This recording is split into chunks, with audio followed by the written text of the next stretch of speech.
Hello everyone, welcome back to my channel అండి. చాలా రోజుల తర్వాత వీడియో పెడుతున్నాను. సో ఇవాళ అయితే చికెన్ హలీం ఎలా చేయాలో చూస్తున్నాను. ముందుగా అయితే వీట్ అండ్ బార్లీని నానబెట్టుకోవాలి 8 అవర్స్ వరకు. దాని తర్వాత పెసరపప్పు, శనగపప్పు, మినప్పప్పు 1 టేబుల్ స్పూన్స్ వేసుకొని, బాదం, ఇంకా ఏమో కాజు, పిస్తా ఉంటే పిస్తా కూడా వేసుకోవచ్చు. దలియా అంటారు కదండి, అది కూడా దీనిలో వేయాలి 1 టేబుల్ స్పూన్. అన్నీ ఒక 1 టేబుల్ స్పూన్ వేసుకోవాలి.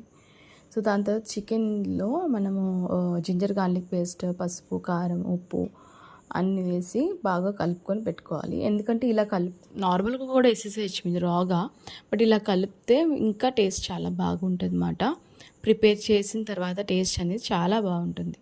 సో ఇది 8 to 9 అవర్స్ దాకా నానిపోయిన తర్వాత నేను ఇవి దీనిలోనే కొంచెం ఏం చేస్తానంటే బియ్యం ఒక 2 టేబుల్ స్పూన్స్ వేసుకున్నానండి. సో ఇవంతా ఒక కుక్కర్లో వేసాను. నేనైతే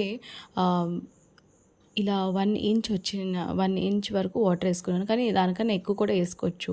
నాకు దానికన్నా ఎక్కువ పడింది తర్వాత మళ్ళీ ఒకసారి ఓపెన్ చేసి చూస్తే. సో ఇలాగా ఆనియన్స్ మనం పైన గార్నిషింగ్ వేసుకుంటాం కదండి. సో నేనైతే ఎయిర్ ఫ్రైలో రోస్ట్ చేస్తాను కాబట్టి చాలా ఇందాక చూపించాను కదా, దాంతో గ్రేట్ చేసి వాటర్ అంతా తీసేసేయాలి. దాని తర్వాత బాగా రోస్ట్ చేసుకోవాలి. గోధుమలు, బార్లీ ఉంది కదండి, ఆ పప్పులు కూడా దానిలో వేసేసి ఒకసారి విజిల్ పెట్టేయాలి. ఒక 3 to 4 విజిల్స్ వచ్చే వరకు పెట్టేసేయాలి. ఇంకో ప్యాన్లో మనం ఏం చేయాలంటే ఆయిల్, ఘీ 2 కలిపి వేసుకోవాలి. దగ్గరగా 4 to 5 టేబుల్ స్పూన్స్ వరకు ఆయిల్, ఘీ కలిపి వేసుకోవాలి. తర్వాత ఆనియన్స్, ఇలాగా మిరపకాయలు ఇవి చూసుకొని వేసుకోండి. ఎక్కువ ఘాటు వేసేసుకున్న హలీం అనేది తినలేము మనము. సో అది రోస్ట్ చేసుకున్నాను కదండి, ఉల్లిపాయ అనేది రోస్ట్ అవుతున్నాయి. సో దీనిలో అయితే ginger garlic paste, garam masala homemade, తర్వాత ధనియాల పొడి, ఏదైతే మనము మసాలా ఉంటాయి కదండి, ఇప్పుడు యాలకులు అవి కూడా దీనిలో వేసేసేయండి. షాజీరా, యాలకులు అవన్నీ. తర్వాత కొంచెం సాటే చేసుకున్న తర్వాత చికెన్ అనేది వేసేసుకోండి. అంటే మ్యారినేట్ చేసి పెట్టుకున్నాం కదా మనము, నేను అయితే 4 to 5 అవర్స్ దాకా పెట్టేశాను. మ్యారినేట్ చేసి ఫ్రిడ్జ్లో పెట్టేశాను.